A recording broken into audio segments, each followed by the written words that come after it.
Hello दोस्तों, नमस्कार। मैं संजीव। आज हम बात करने वाले हैं मौलिक अधिकार के ऊपर, यानी संविधान के बारे में मेरा जिक्र चल रहा था। संविधान में अगर बात करें तो संविधान में कुल कितने भाग हैं? तो संविधान में कुल भाग की संख्या 22 है। और अगर शेड्यूल की बात करें तो शेड्यूल कितनी है? तो शेड्यूल है वर्तमान में 12, लेकिन मूल संविधान में कितना था? 8। और अगर आर्टिकल की बात की जाए तो आर्टिकल वर्तमान में 395 है। बढ़ा है आर्टिकल, लेकिन मूल संविधान को ही अभी हम वर्तमान संविधान भी मानते हैं, तो आर्टिकल है 395। तो हम बात कर रहे थे संविधान के ऊपर। मैं ऑलरेडी बात कर चुका हूँ भाग 1 के ऊपर, जिसमें आर्टिकल 1 से 4 है। और भाग 1 किस चीज़ की बात करती है? तो भाग 1 बात करती है राज्यों का संघ, है ना, कि भारत क्या है? राज्यों का संघ है।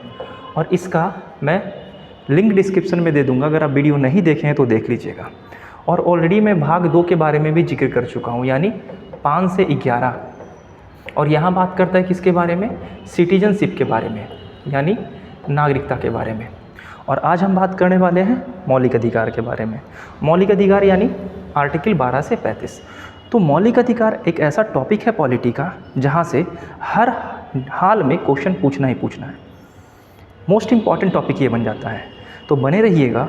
और मैं इतना आपसे वादा करता हूँ कि ये वीडियो देखने के बाद मौलिक अधिकार से आपसे एक भी क्वेश्चन मिस नहीं होने वाला एग्ज़ाम में। हम लोग अभी डिस्क्रिप्टिव देख लेंगे और इसके बाद ऑब्जेक्टिव भी लगा लेंगे, और एग्ज़ाम भी ढेर सारे आने वाले हैं। तो चलते बिना देर करते हुए शुरू करते हैं फंडामेंटल राइट। कैसे कैसे क्वेश्चन पूछे जा चुके हैं इसके बारे में भी हम जिक्र कर लेंगे और देखेंगे इम्पॉर्टेंट क्या है। तो बात करें मूल अधिकार, जिसे मौलिक अधिकार भी हम लोग कहते हैं। मूल अधिकार के बारे में जिक्र किया गया है संविधान के भाग 3 में। ऑलरेडी हम भाग 1 के बारे में बात किए, संघ राज्य क्षेत्र, भारत राज्यों का संघ है। और भाग 2 के बारे में बात किए, नागरिकता। आज हम बात कर रहे हैं भाग 3, यानी मौलिक अधिकार। अनुच्छेद कहाँ से कहाँ?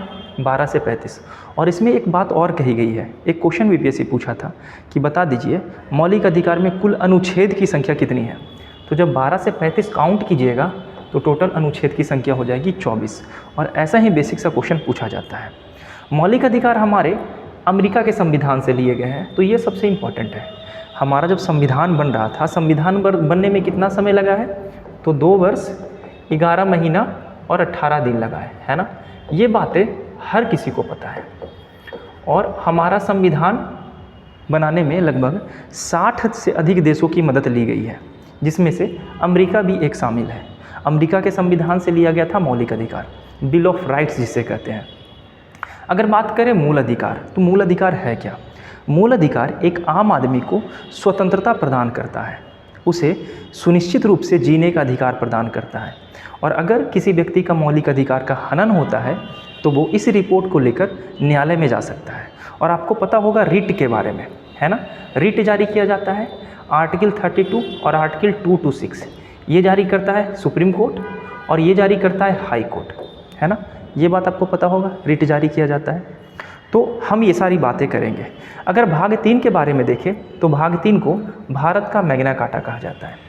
तो जितना भी मैं सर्कल कर रहा हूँ इसे आप हर हाल में अंडरलाइन कर लेना और नोट डाउन कर लेना। यहाँ से सीधे सीधे 4-5 क्वेश्चन पूछे जा चुके हैं। पहला, मौलिक अधिकार संविधान के किस भाग में है? दूसरा, मौलिक अधिकार अनुच्छेद कहाँ से लेकर कहाँ तक है? तीसरा, मौलिक अधिकार किस देश से लिया गया है? और चौथा, भारत का मैग्ना कार्टा संविधान के किस भाग को कहा जाता है? एक तो पूछेगा भाग कि किस भाग को कहा जाता है, तो भाग हो जाएगा हमारा 3। और एक पूछेगा किसे कहा जाता है, तो मौलिक अधिकार। आगे चलते हैं, और अगर इम्पॉर्टेंट लगे तो वीडियो लाइक ज़रूर कीजिएगा। आगे बात करते हैं। एक बात है संवैधानिक उपबंध, यानी छोटी सी बात एग्जाम में पूछी गई है जो मैं यहाँ पे ला कर रख दिया हूँ। ये बीपीएससी का पॉइंट है, ठीक है, लेकिन मैं चाहता हूँ कि आप डिटेल में इसके बारे में जितना हो सके आप उचित तरीके से जान लो। एनसीईआरटी का कंटेंट है ये सारा। मौलिक अधिकार में बात करता है कि मौलिक अधिकार किसे दिया गया है, सिर्फ भारतीयों को या विदेशियों को भी मौलिक अधिकार दिया गया है? तो हमारा भारत का संविधान कहता है कि मौलिक अधिकार भारतीयों के साथ साथ विदेशियों को भी प्रदान किया गया है। लेकिन कुछ मौलिक अधिकार ऐसे हैं जो केवल और केवल भारतीय नागरिकों के लिए हैं, जिसमें से हमारा आता है आर्टिकल 15, आर्टिकल 16, आर्टिकल 19, आर्टिकल 29 और आर्टिकल 30। ये 5 ऐसे फंडामेंटल राइट हैं जो पूरे फंडामेंटल राइट तो भारतीयों को है ही है मौजूद, लेकिन ये फंडामेंटल राइट विदेशियों को नहीं दिया गया है। बाकी जो टोटल आर्टिकल 24 है, 24 में से ये 5 मात्र सिर्फ और सिर्फ विदेशियों के लिए नहीं है, सिर्फ भारतीयों के लिए है। तो अच्छे से समझिएगा, अगर क्वेश्चन आपसे पूछ ले कि मौलिक अधिकार में कौन कौन से ऐसे मौलिक अधिकार हैं जो केवल भारतीयों के लिए सुनिश्चित है, तो 15, 16, 19, 29 और 30, और ये सारे आर्टिकल में क्या क्या चीज़ों के बारे में जिक्र किया गया है ये हम आगे देखेंगे। और इधर अगर बात करें तो ये भारतीयों को भी दिया गया है और भारतीयों के साथ साथ विदेशी नागरिकों को भी दिया गया है। तो फंडामेंटल राइट जो हमारा 12 से लेकर 35 तक है, उनमें से ये सिर्फ विदेशियों को प्रदान नहीं है, बाकी सारी अनुच्छेद यानी सारा राइट विदेशियों को प्रदान किया गया है। तो अगर बात करें हम आर्टिकल 12 लोग कम ही बताते हैं, लेकिन यहाँ पे हम आर्टिकल 12 के बारे में जिक्र कर लेंगे। आर्टिकल 12 में कहा गया है कि राज्य शब्द की परिभाषा दी गई है। राज्य शब्द की परिभाषा मतलब क्या? आर्टिकल 12 में कहा गया है राज्य शब्द की परिभाषा मतलब क्या? मतलब ये कि मूल अधिकार नागरिकों को सामान्यतः राज्य के विरुद्ध उपलब्ध है। राज्य के विरुद्ध मतलब ये कि अगर आपका मौलिक अधिकार का हनन होता है तो आप न्यायालय में जा सकते हैं, न्यायालय को खटखटा सकते हैं। लेकिन मौलिक अधिकार के बाद ही एक चीज़ पढ़ना है हम लोग को जिसे कहते हैं डीपीएसपी। और डीपीएसपी में जो भी बातें कही गई है आर्टिकल 36 से लेकर आर्टिकल 51, यानी अगले बार हम पढ़ेंगे भाग 4 और भाग 4 में हम डीपीएसपी के बारे में पढ़ेंगे। राज्य के नीति निर्देशक तत्व जो आयरलैंड के देश से लिया गया है, अगर इसमें ये राज्य अगर कुछ आपको मुहैया नहीं करवा पा रहा है तो इसके लिए आप न्यायालय का दरवाज़ा नहीं खटखटा सकते हैं। लेकिन मौलिक अधिकार राज्य के विरुद्ध है तो एक क्वेश्चन पूछता है, डीपीएसपी यानी नीति निर्देशक तत्व और मौलिक अधिकार में कभी कभी अंतर पूछ लेता। तो अंतर तो भाग का अंतर है, एक भाग 3 में है, दूसरा एक भाग 4 में है। एक में आर्टिकल 12 से 35 है, एक आर्टिकल 36 से 51। ये तो बेसिक बात हो गई है। इम्पॉर्टेंट बात ये है कि ये राज्य के विरुद्ध है मौलिक अधिकार, यानी अगर राज्य मौलिक अधिकार की आवश्यकताओं को पूरा नहीं कर पा रहा है तो आप न्यायालय का दरवाज़ा खटखटा सकते हैं। लेकिन डीपीएसपी में जो भी बातें कही गई है, राज्य करे तो भी ठीक, नहीं करे तो भी ठीक, आप उसको लेकर न्यायालय में नहीं जा सकते हैं। मूल अधिकार इसलिए मौलिक अधिकार कहलाते हैं क्योंकि इसके हनन की दशा में सीधे उच्च न्यायालय रिट जारी करता है। आपको पता है ना, उच्च न्यायालय भी रिट जारी करता है और उच्चतम न्यायालय यानी सुप्रीम कोर्ट भी रिट जारी करता है। तो अगर मौलिक अधिकार का हनन हो रहा है तो आप हाई कोर्ट भी जा सकते हैं और सुप्रीम कोर्ट भी जा सकते हैं। और आपको पता है रिट की संख्या कितनी है? तो रिट की संख्या टोटल 5 है और इसके बारे में हम बात करेंगे कितना से कितना, तो 12 से लेकर 35। और रिट के बारे में जिक्र किया गया है आर्टिकल 32, और हम आर्टिकल 32 के बारे में जो भी रिट में बातें कही गई है वो सारी 5 रिट हम देखेंगे। ठीक है, तो आर्टिकल 12 सिर्फ ये याद रखिएगा कि आर्टिकल 12 में राज्य शब्द का इस्तेमाल किया गया और कहा गया है कि मौलिक अधिकार राज्य के विरुद्ध भारतीय नागरिकों को प्रदान किया गया है। अब बात करते हैं आर्टिकल 13, जो जनरली लोग, क्योंकि जैसे ही आप देखिएगा ना हमारे पास मौलिक अधिकार कितने हैं वर्तमान में 6 ना, तो जैसे ही अगर आप देखिएगा तो स्टार्ट होता है पहला समानता का अधिकार। और समानता का जो अधिकार है जैसे ही आप देखिएगा तो समानता का अधिकार स्टार्ट कहाँ से होता है, तो आर्टिकल 14 से आर्टिकल 18 के बीच। तो 12-13 कहाँ चला गया? तो 12 के बारे में जिक्र कर लिए। अब थोड़ी सी बातें हम लोग 13 के बारे में जिक्र कर लेते हैं। 13 मोस्ट इंपॉर्टेंट है। 13 में बात क्या कहा गया है कि मूल अधिकार के असंगत और उनका अल्पकालीन करने की विधियाँ, यानी अगर मौलिक अधिकार के विरुद्ध कोई कानून बनता है या संसद कोई ऐसा कानून बना देती है जिससे मौलिक अधिकार जो भारतीयों को दिया गया है उसमें अगर हस्तक्षेप पैदा होता है तो न्यायालय उस कानून को शून्य माने लेगा। तो आर्टिकल 13 में जो बातें कही गई है सिर्फ इतना ही याद रखिएगा, ये बातें कही गई है मूल अधिकार के असंगत के रूप में, कि अगर संसद, आप लोगों को सबको पता होगा कि कानून बनाने का अधिकार किसके पास है? पार्लियामेंट के पास है, लोकसभा, राज्यसभा और राष्ट्रपति। और संसद कोई ऐसा कानून बना देता है जिसके कारण मौलिक अधिकार का हनन होना शुरू होता है। इस स्थिति में सुप्रीम कोर्ट इंटरफेयर करेगा और उस कानून को जीरो कर देगा, उसको रद्द कर दिया जाएगा। तो आर्टिकल 13 में यही बातें कही गई है। अब बात करते हैं चीज़ें मूल अधिकार, जहाँ से लोग यहाँ से जनरली पढ़ाना शुरू करते हैं। तो हम लोगों ने आर्टिकल 12 भी देख लिया और आर्टिकल 13 भी देख लिया। थोड़ी सी चीज़ें अगर याद रहेगी तो एग्ज़ाम में एलिमिनेशन टेक्निक आप लगा सकते हो।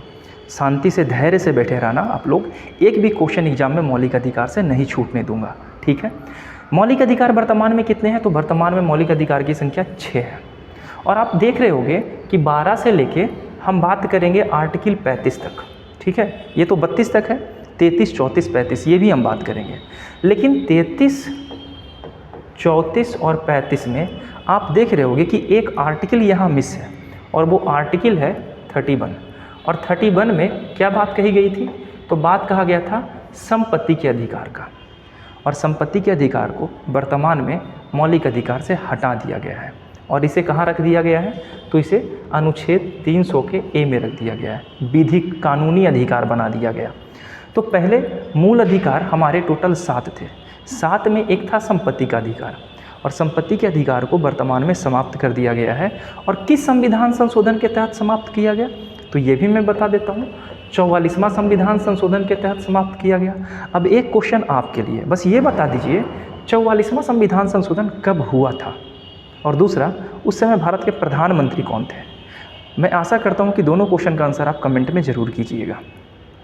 अब हम मूल अधिकार में पहली बातें करते हैं, किसके किसके बारे में? समानता का अधिकार, स्वतंत्रता का, शोषण के विरुद्ध, धार्मिक स्वतंत्रता, संस्कृति और शिक्षा, और संवैधानिक उपचार यानी रिट के बारे में यहाँ बात कर रहा है। तो सीधे सीधे तो पहले यही क्वेश्चन पूछ लेता है, मैं बोर्ड को साफ कर रहा हूँ, सीधे सीधे पहले आपसे यही क्वेश्चन पूछ लेगा कि समानता का अधिकार अनुच्छेद कहाँ से कहाँ तक है, स्वतंत्रता का अधिकार जो है उसमें कितने अनुच्छेद हैं। तो पहले ये बेसिक बातें जो है ना, जो आप लोग मिस कर देते हैं, ये बातें पहले नोट करना है, कहाँ से कहाँ तक और टोटल कितने अनुच्छेद। तो समानता के अधिकार में टोटल 5 अनुच्छेद, 14, 15, 16, 17, 18 है ना। अगर स्वतंत्रता में देखें तो कितना? तो स्वतंत्रता में 4, 19, 20, 21, 22। तो ये जो चीज़ें हैं ना आर्टिकल, ये याद रखिएगा, क्योंकि अब ऐसा ही क्वेश्चन पूछा जा रहा है। तो हम बात करते हैं पहला, समानता का अधिकार। और समानता का अधिकार स्टार्ट होता है आर्टिकल 14 से लेके आर्टिकल 18। समानता मतलब राइट टू इक्वलिटी, है ना, सभी को समान नज़र से देखेंगे। लेकिन क्या ये सच है? हमारा संविधान जितना कठोर है उतना लचीला भी है। एक तरफ कहता है समानता का अधिकार, और दूसरी तरफ इसका एक्सेप्शन भी डालेगा कि राइट टू इक्वलिटी सब पे डिपेंड नहीं करता, सबके लिए संविधान इक्वल नहीं है। अगर लोग डिसेबल हैं उसके लिए विशेष प्रावधान किया गया है, अगर महिला है तो उसके लिए विशेष प्रावधान किया गया है। तो ये सारी छोटी छोटी खामियां हमारे संविधान में है ना। तो उन सब चीज़ों को भूल जाएंगे और हम एग्ज़ाम के पॉइंट ऑफ व्यू से क्वेश्चंस को देखेंगे और अंडरलाइन करते चले जाएंगे।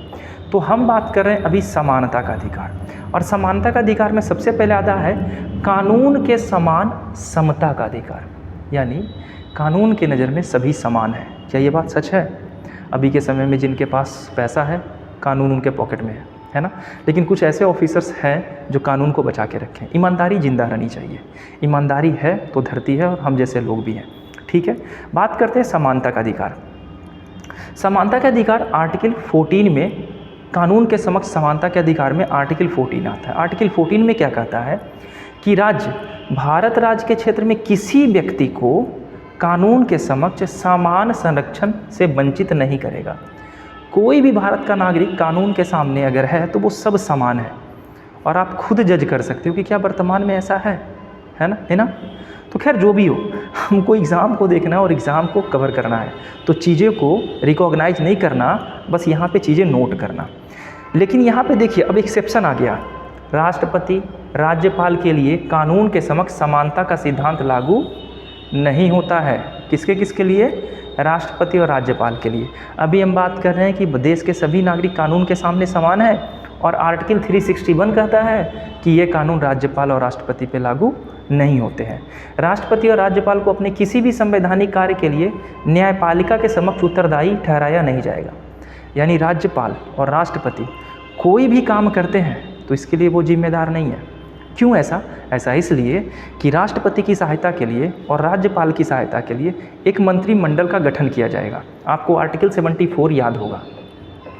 आर्टिकल 74 सीधे सीधे ये कहता है कि राष्ट्रपति की सहायता के लिए एक मंत्रिमंडल का गठन किया जाएगा, और मंत्रिमंडल की सलाह पर ही राष्ट्रपति किसी कार्य को संपन्न करेंगे।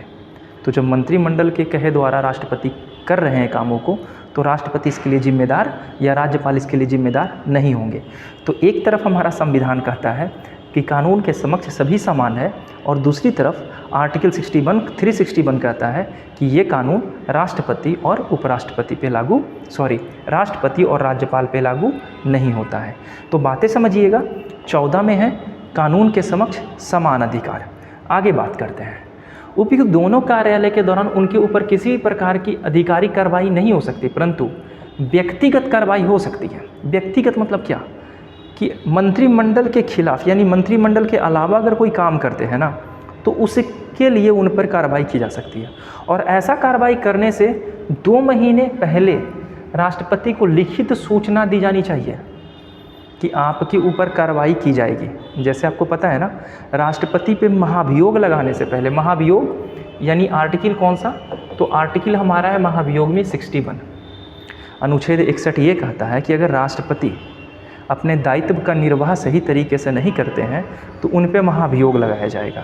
और महाभियोग की प्रक्रिया संसद के किसी भी सदन से शुरू की जा सकती है, ये बात भी याद रखिएगा। लोकसभा से शुरू की जा सकती है या तो राज्यसभा से शुरू की जा सकती है। लेकिन ये प्रक्रिया शुरू करने से पहले राष्ट्रपति को 14 दिन पहले नोटिस देना है कि आपके खिलाफ महाभियोग की प्रक्रिया शुरू की जा रही है। उसी तरीके से अगर राष्ट्रपति के खिलाफ कोई कार्रवाई करनी हो तो राष्ट्रपति को कार्रवाई शुरू होने से 2 महीने पहले सूचित करना पड़ेगा, है ना। अच्छा है ना। आगे चलते हैं।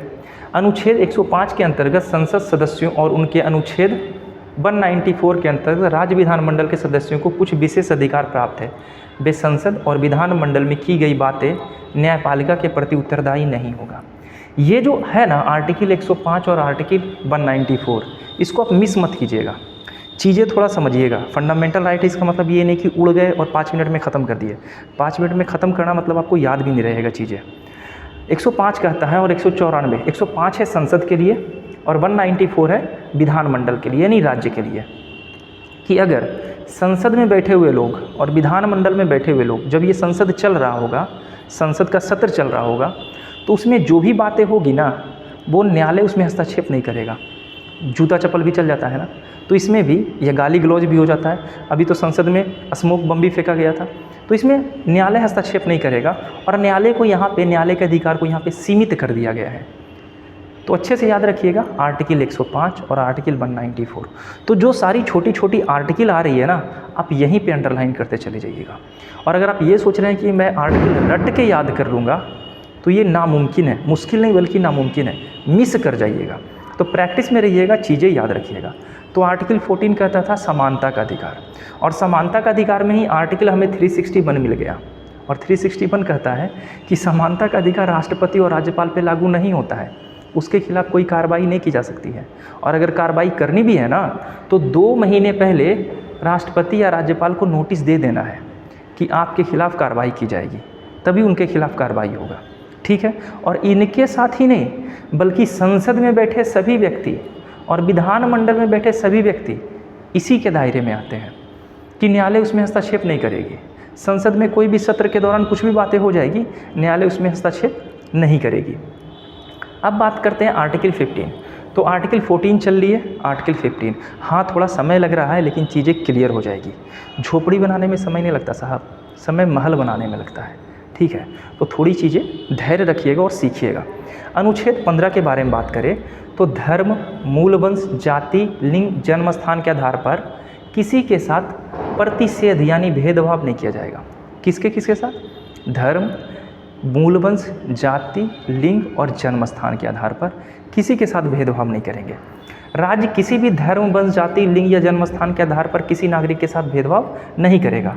किसी नागरिक को उपयुक्त आधार पर किसी भी स्थान पर जाने से रोका नहीं जाएगा, लेकिन राज्य स्त्रियों और बच्चों के लिए विशेष प्रावधान कर सकता है। अब ये जो बातें आती है ना, छोटी छोटी बातें, यही इम्पोर्टेंट है, ये वाली बातें। आर्टिकल 15 बोल रहा है कि राज्य किसी भी सार्वजनिक स्थान या प्राइवेट स्थान पर, इवन सार्वजनिक ही रखिएगा, प्राइवेट नहीं। प्राइवेट में तो लोग ऑब्स्टेकल कर देते हैं कि आप नहीं जा सकते हैं, लेकिन सरकारी स्थान जो सार्वजनिक जगह है वहाँ पे धर्म, जाति, मूल, वंश, लिंग या जन्म स्थान के आधार पर किसी के साथ भेदभाव नहीं कि आपका धर्म क्या है, आप मंदिर नहीं जा सकते, मस्जिद नहीं जा सकते। मस्जिद भी लोग जाते हैं, मंदिर भी लोग जाते हैं, भाईचारा है, भारत विविधताओं का देश है ना। लेकिन यहाँ पर अगर राज्य सरकार चाहे तो स्त्री और बच्चों के लिए विशेष व्यवस्था कर सकता है। विशेष व्यवस्था करने का मतलब ये कि अगर लाइन लगा हुआ है और बच्चे हैं तो बच्चे को अलग से दर्शन करवाया जा सकता है ना। तो बस ये बातें आर्टिकल 15 में याद रखिएगा। और आर्टिकल 15 के जैसा ही आर्टिकल 17 है ना, छुआछूत अनटचेबिलिटी 17 में है ना। तो हम बात किए आर्टिकल 14 के ऊपर और आर्टिकल 15 के ऊपर। अब हम बात करेंगे आर्टिकल 16, 17 और 18। तो बात करते हैं आर्टिकल 16। ये बड़ा इम्पॉर्टेंट है लोक नियोजन के विषय में, अवसर की समानता। यानी अगर कोई वैकेंसी निकली है, राज्य सरकार निकाले हो या केंद्र सरकार निकाले हो, तो सभी को उसमें समान मौका दिया जाएगा, है ना। भारत के सभी नागरिक उसमें पार्टिसिपेट कर सकते हैं। अब तो थर्ड जेंडर वाले भी लोग आ सकते हैं, है ना, वो भी पार्टिसिपेट करते हैं। बिहार में अभी एक बनी है ना, दरोगा बनी है। तो ये वाली बातें जो चल रहा है ये सबसे इम्पॉर्टेंट है। 16 कहता है कि लोक नियोजन, जन कल्याण के मामले में अगर कोई काम किया जाएगा तो सबको समान अधिकार राज्य सरकार और केंद्र सरकार देगा। लेकिन क्या ये बातें सच है? अब इसी में कुछ अपवाद क्रिएट किया गया है। वो क्या क्या है? अनुच्छेद 16 का 3 कहता था राज्य किसी विशेष पद के नियोजन में किसी क्षेत्र विशेष के अधिवास को अर्हता के रूप में घोषित कर सकता है। यानी ये क्या? आर्टिकल 16 का 3 बोलता है कि अगर राज्य चाहे तो अपने राज्य क्षेत्र के लिए, राज्य क्षेत्र में निवास के लिए, जनता के लिए कुछ विशेष प्रावधान कर सकता है। यानी अगर हम झारखंड का ले लें एग्जाम्पल, तो झारखंड में अगर कोई अदर स्टेट का बच्चा फॉर्म भरता है तो वो 10% सीट के लिए भरेगा, और वो भी वो जनरल से फॉर्म भरेगा। ये बातें अच्छे से याद रखिएगा। और 90% सीट जो होता है वो झारखंड में निवास करने वाले नागरिकों के लिए सुरक्षित है ना।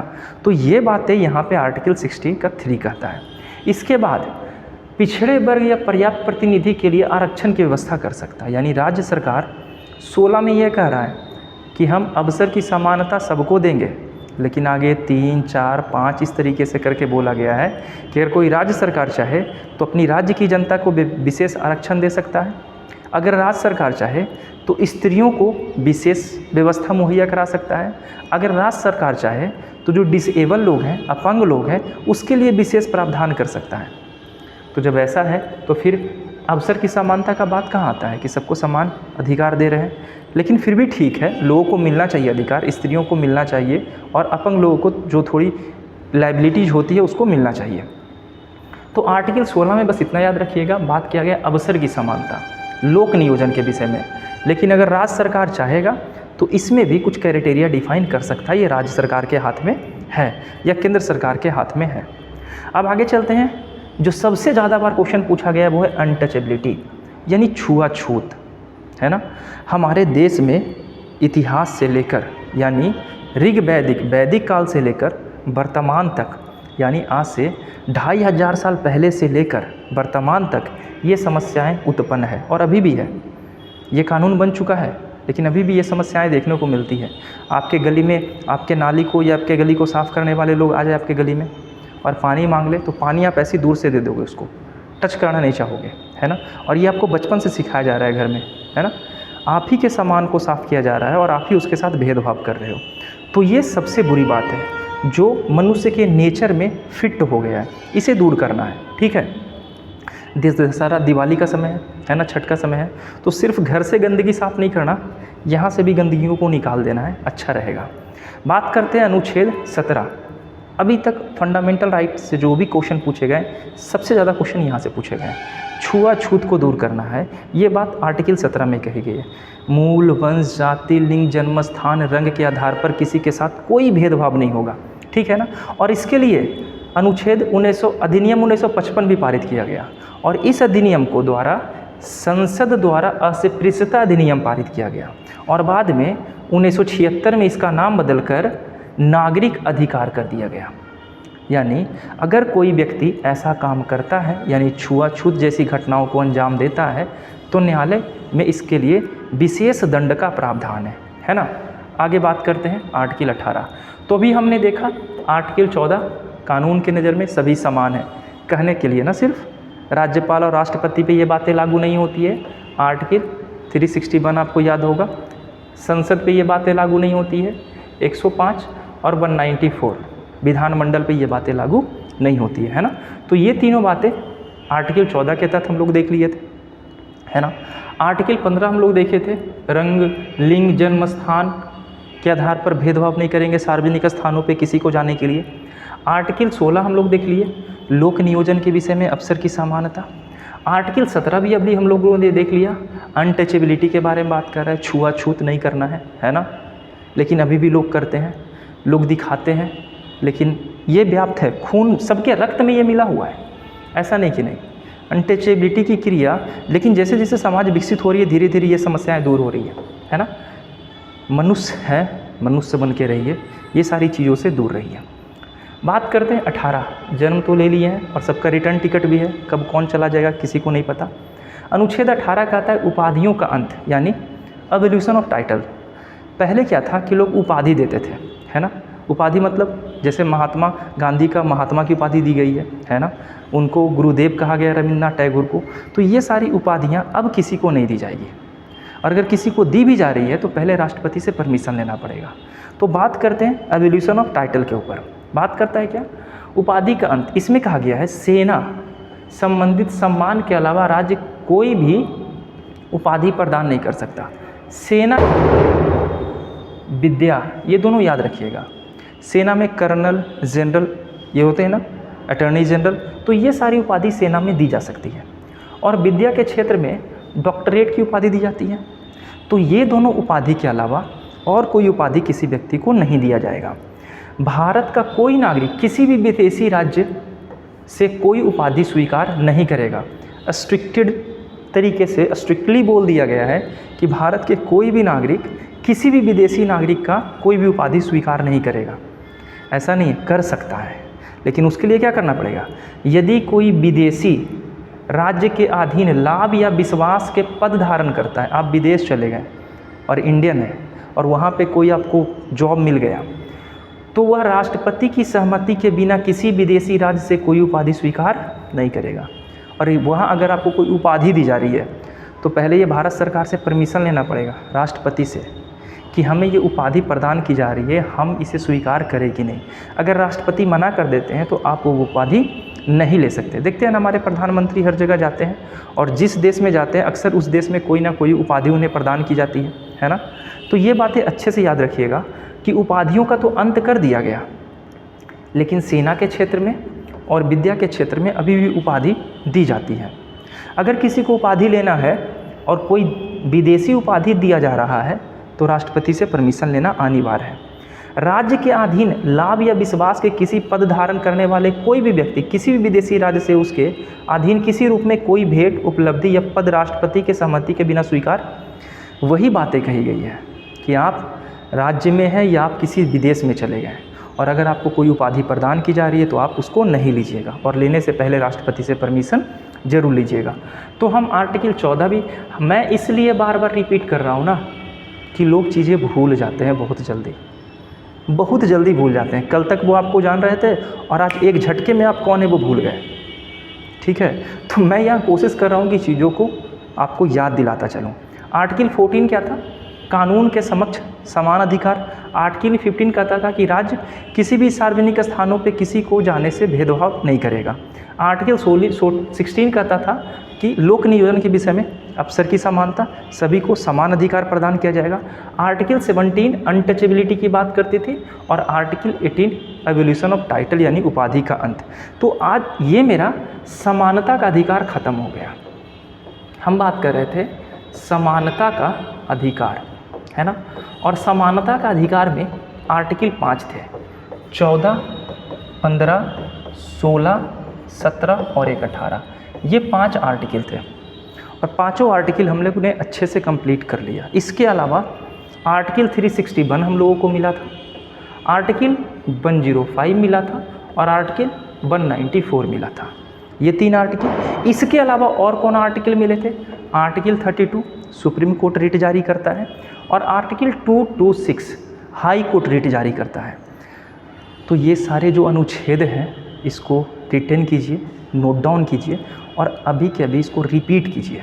ठीक है, चीज़ें धीरे धीरे होती है, आउट ऑफ सडन कुछ नहीं हो जाएगा, तो अच्छे से इसको देखिएगा। अब हम चलते हैं समानता के बाद स्वतंत्रता, राइट टू फ्रीडम। स्वतंत्रता का अधिकार के बारे में बात करें तो आर्टिकल 19 से लेके आर्टिकल 22, है ना, यही कहता है स्वतंत्रता का अधिकार। यानी आप स्वतंत्र हैं।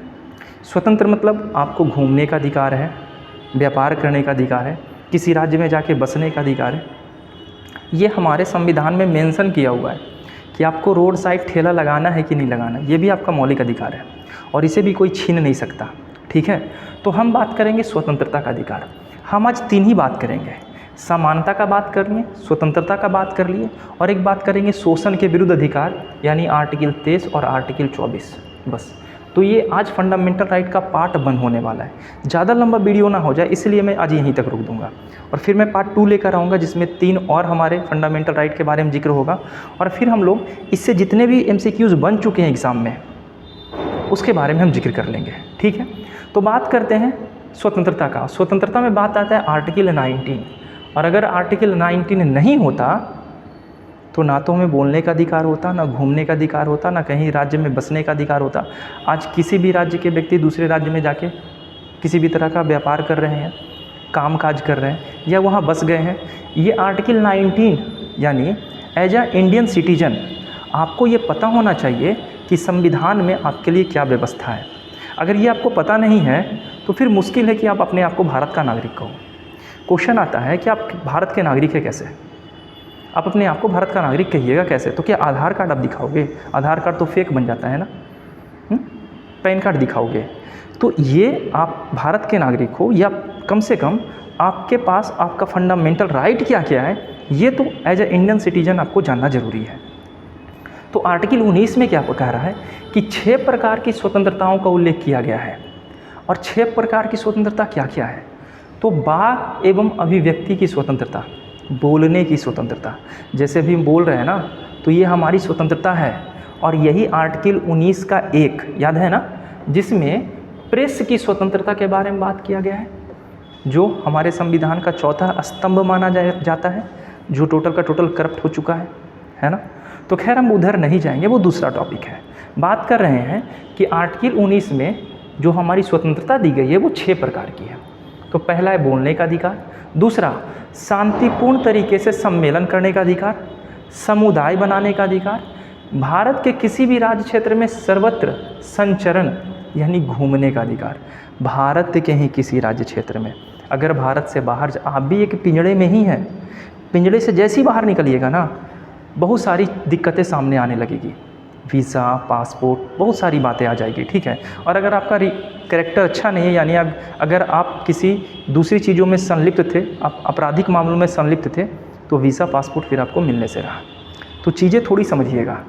यानी किसी भी राज्य में घूमने का अधिकार, भारत के राज्य क्षेत्र के किसी भी भाग में निवास करने या बस जाने का अधिकार। अब भारत में उत्तर में लद्दाख से लेकर दक्षिण में केरला तक चले जाइए, तमिलनाडु तक चले जाइए, कहीं भी आप घूम सकते हैं, व्यापार कर सकते हैं या वहाँ अस्थायी रूप से निवास कर सकते हैं। ये हमारे संविधान में पहले से मेंशन किया गया है। कोई भी वृत्ति, व्यापार या कारोबार करने का, और कोई भी मतलब ये नहीं कि वो मौलिक अधिकार के खिलाफ हो या संविधान के खिलाफ हो। आप ड्रग्स बेचना शुरू कर दिए या फिर आप अस्त्र शस्त्र बेचना शुरू कर दिए, तो वो सारी कामें नहीं करना है। ठीक है, जैसे बिहार में शराब बंद है कहने के लिए, लेकिन फिर भी बंद है ना, तो ये DPSP का बात है। लेकिन DPSP को कानून बना दिया बिहार सरकार, वहीं झारखंड सरकार अभी भी शराब। तो खैर जो भी हो, यहाँ पे बातें कही गई है कि आप कोई भी व्यापार कर सकते हैं। अब सुनिएगा इंटरेस्टिंग बातें।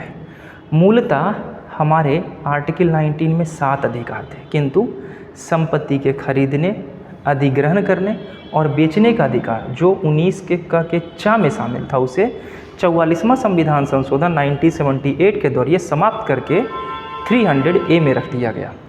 तो समझिएगा, आर्टिकल 31 कहता था संपत्ति का अधिकार, अभी हम लोग पहले पढ़े थे। यहाँ आर्टिकल 19 और आर्टिकल 19 का च ये भी बात करता था संपत्ति के बारे में।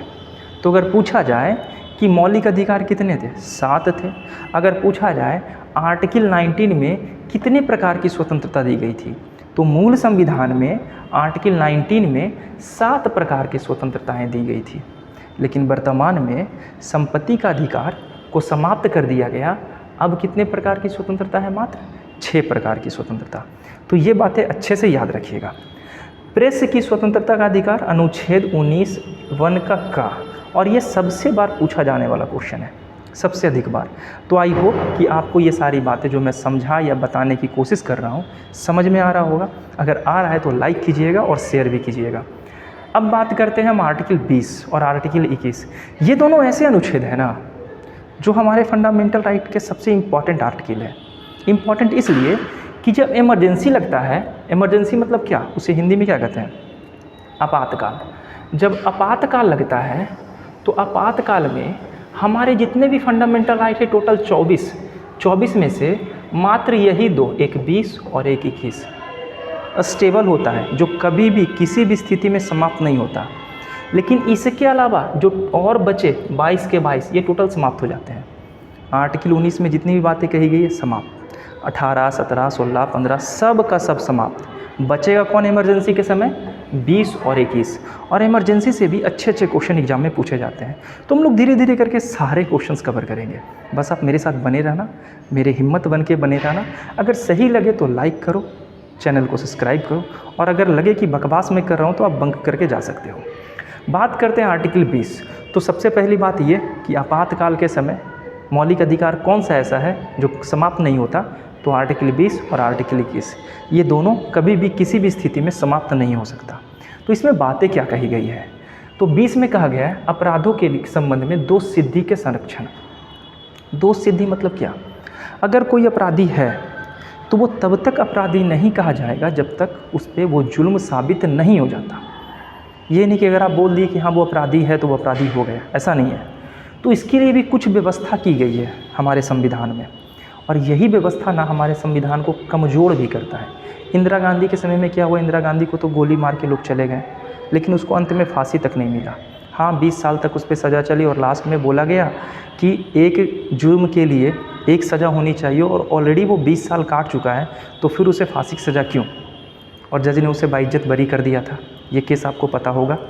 तो यहाँ पे भी ये सारी बातें कही गई और इसे 3 भागों में बांटा गया। पहला, कोई भूतपूर्व पद प्रभाव कानून नहीं।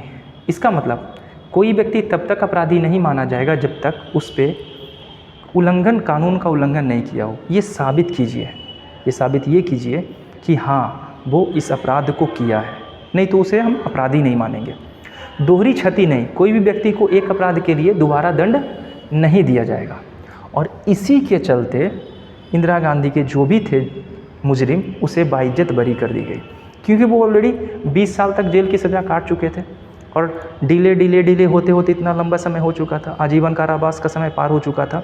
तो उनके वकील ने ये बात रखी थी कि ऐसा हो चुका है तो हम उसे दोहरी क्षति नहीं दे सकते, यानी फांसी की सज़ा नहीं दे सकते। और तीसरा, किसी भी अपराधी को खुद से अपराध स्वीकार करने के लिए जबरन फोर्स नहीं किया जाएगा। यानी अगर सिपाही मार के अगर थाने में ये कबूल करवा भी लेता है कि हाँ ये अपराध मैंने किया, और अगर वो जज के सामने ये बोल दे कि पुलिस मेरे साथ जबरन ऐसा किया, तो जज पुलिस को फटकार लगाएगी। ये अच्छे से समझ लीजिएगा। तो अगर पुलिस आपको मार रही है और आपको बचना है तो पुलिस जैसे बोल रही है आप उसको स्वीकार कर लीजिए। जज के सामने जब आपको ये बात बोली जाएगी तो जज के सामने ये स्वीकार करिएगा कि हमें टॉर्चर किया जा रहा था। ठीक है, जो हमारा कार्यपालिका है ना पुलिस, उसका काम है शांति बनाए रखना, लेकिन पुलिस ही समाज में अशांति कायम कर चुकी है ना। तो खैर वो सब बात की बात है। हम यहाँ बात कर रहे हैं आर्टिकल 20, और आर्टिकल 20 कहता है दोष सिद्धि के संबंध में संरक्षण। जब तक किसी पे दोष साबित नहीं होगा उसको हम अपराधी नहीं कहेंगे, पहली बात। दूसरी बात, एक व्यक्ति को एक सज़ा, दोष के लिए एक ही सज़ा देंगे।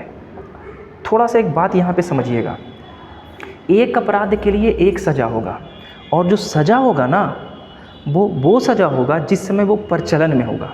कहने का मतलब ये कि अगर आप अभी चोरी करते हैं और चोरी किए हैं आप 2024 में और आपको सज़ा मिल रही है 2025 में, थोड़ा समझिएगा।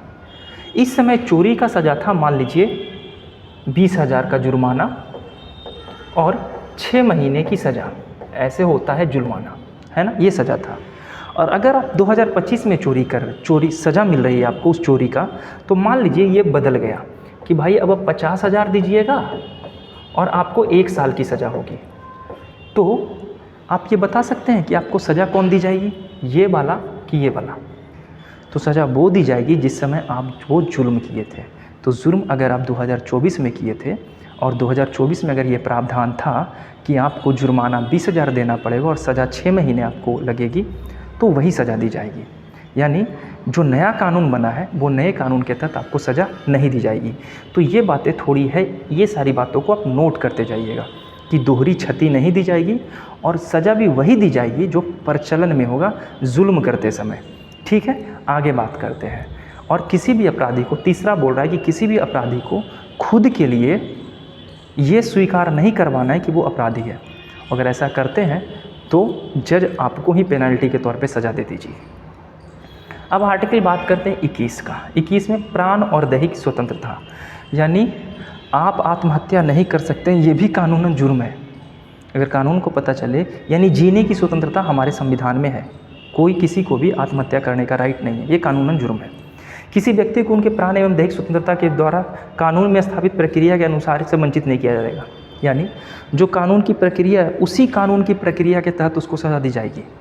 ऐसे नहीं कि पुलिस सज़ा सुना देगा। सज़ा सुनाने का अधिकार दंडाधिकारी को है, ना कि पुलिस को। सर्वोच्च न्यायालय के मेनका गांधी बनाम भारत संघ 1978 मामले में यह कहा गया कि किसी भी व्यक्ति को उसको प्राण एवं दैहिक की स्वतंत्रता से वंचित नहीं किया जाएगा और ये युक्ति संगत होना चाहिए। यानी सबको जीने का अधिकार है, जब तक उस पर जुल्म साबित नहीं होता है तब तक उसके हम मुस्लिम नहीं कहेंगे। ज्ञान कौर बनाम स्टेट ऑफ पंजाब के मामले में सर्वोच्च न्यायालय ने कहा कि अनुच्छेद 21 के अंतर्गत प्रदत्त जीवन का अधिकार है, मृत्यु का अधिकार शामिल नहीं है।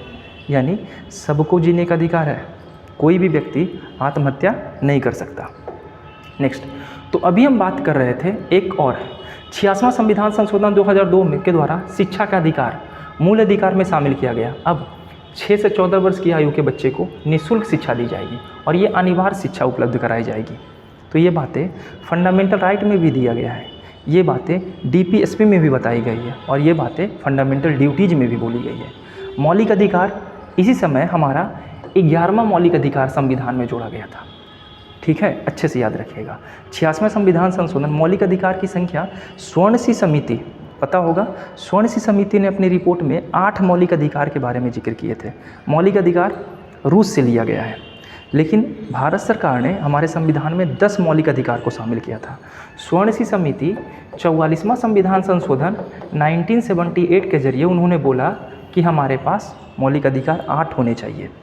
भारत सरकार ने मौलिक अधिकार 10 को एग्री किया कि 10 होना चाहिए, लेकिन 11वां मौलिक अधिकार यहाँ जोड़ा गया और 11वां मौलिक अधिकार में ये अधिकार था कि 6 से 14 वर्ष की आयु को के बच्चे को निःशुल्क शिक्षा प्रदान की जाएगी।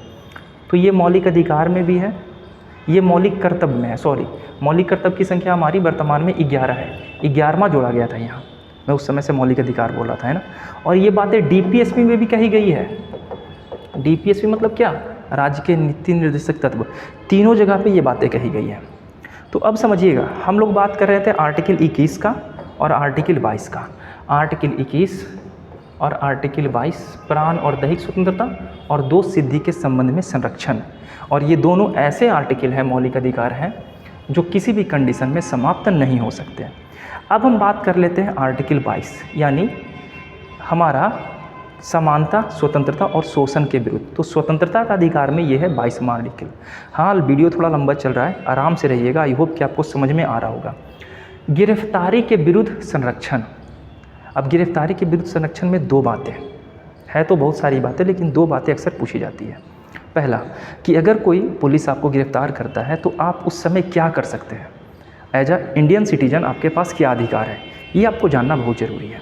तो यहाँ पे बात किया गया है कि जब कोई व्यक्ति को साधारण कानून के तहत गिरफ्तार किया जाता है, साधारण मतलब आप कोई जुर्म नहीं किया और आपको गिरफ्तार करने के लिए आ गया, इस कंडीशन में क्या होगा? तो उस कंडीशन में उसे गिरफ्तार करने का आधार और कारणों से परिचित कराया जाना चाहिए, और जिनके आधार पर उसे गिरफ्तार किया गया है।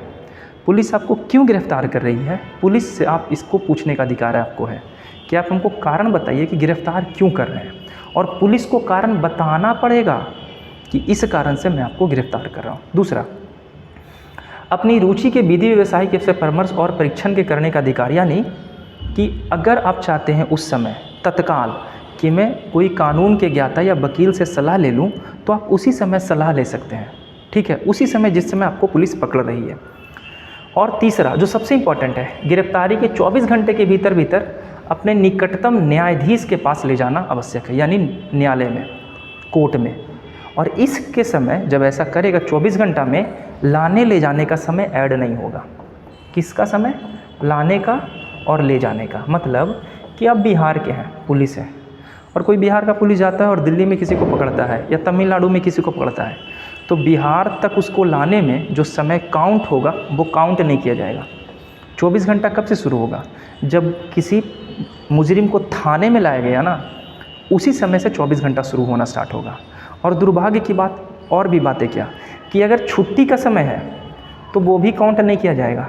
और अगर छुट्टी मतलब क्या, कोई पर्व का छुट्टी या कोई संडे बीच में पड़ गया तो वो भी समय काउंट नहीं किया जाएगा।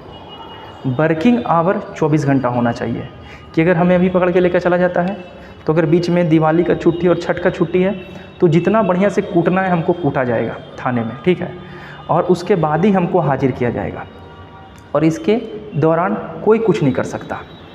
रिट के तहत भी बंदी प्रत्यक्षीकरण एक रिट है, उसके तहत भी जब किसी व्यक्ति को गिरफ्तार किया जाता है तो 24 घंटे के अंदर अंदर उसको न्यायालय में पेश किया जाएगा।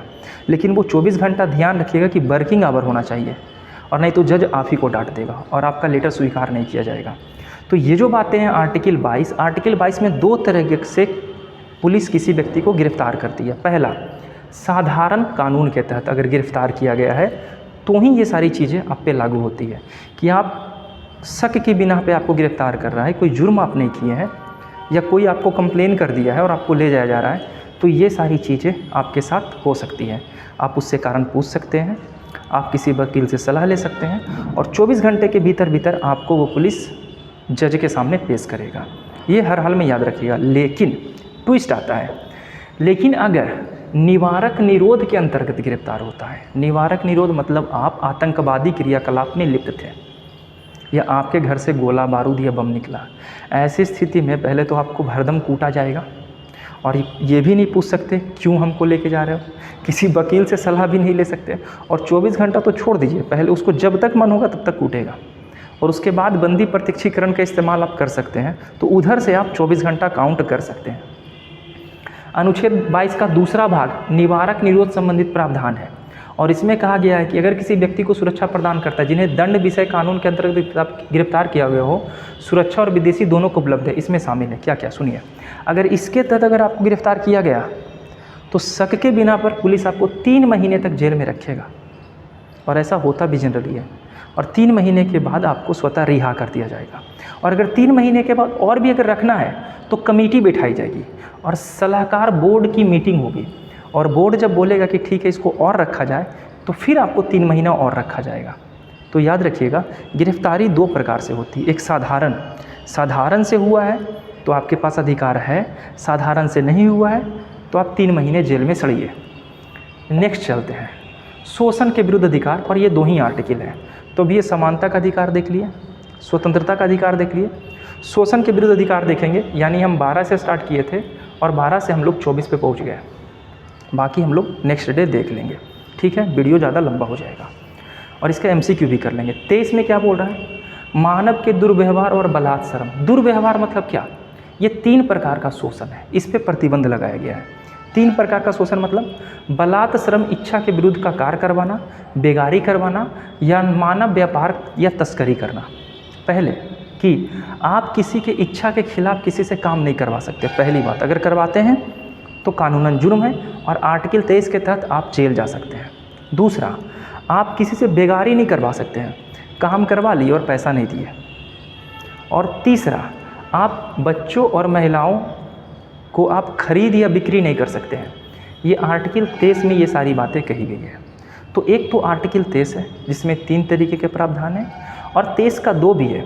यदि सरकार द्वारा कोई चीज़ें ऐसी करवाई जाती है, यानी सार्वजनिक परियोजना के लिए कोई सेवा के लिए आरोपित की जाती है, तो ये बलात्श्रम के अंतर्गत नहीं आता है। यानी सरकार, स्कूल में जाते होंगे, स्कूल के बच्चे को देखते होंगे, सरकारी स्कूल में बच्चा साफ़ करते रहता है, फील्ड साफ़ करता है, स्कूल क्लास साफ़ करता है, तो वो सारी सार्वजनिक सेवा के अंतर्गत आती है।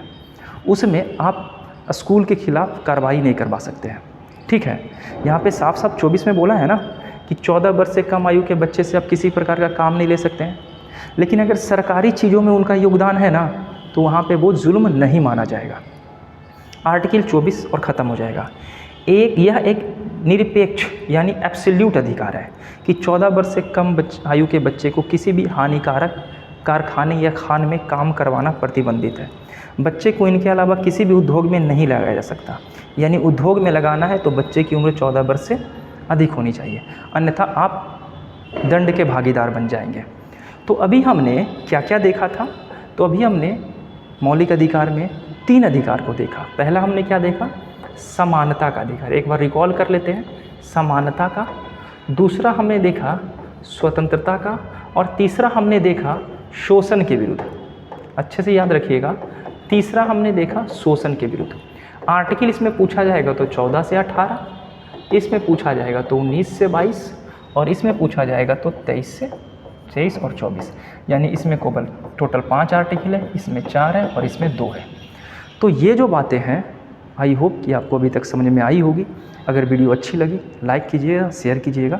नेक्स्ट पार्ट में हम बात करेंगे आगे जो 3 हमारा बच रहा है, धार्मिक स्वतंत्रता का अधिकार, धर्म के खिलाफ संरक्षण। तो ये सारी बातें हम लोग करेंगे नेक्स्ट वीडियो में। लाइक कीजिए, शेयर कीजिए। मिलते हैं कल। धन्यवाद।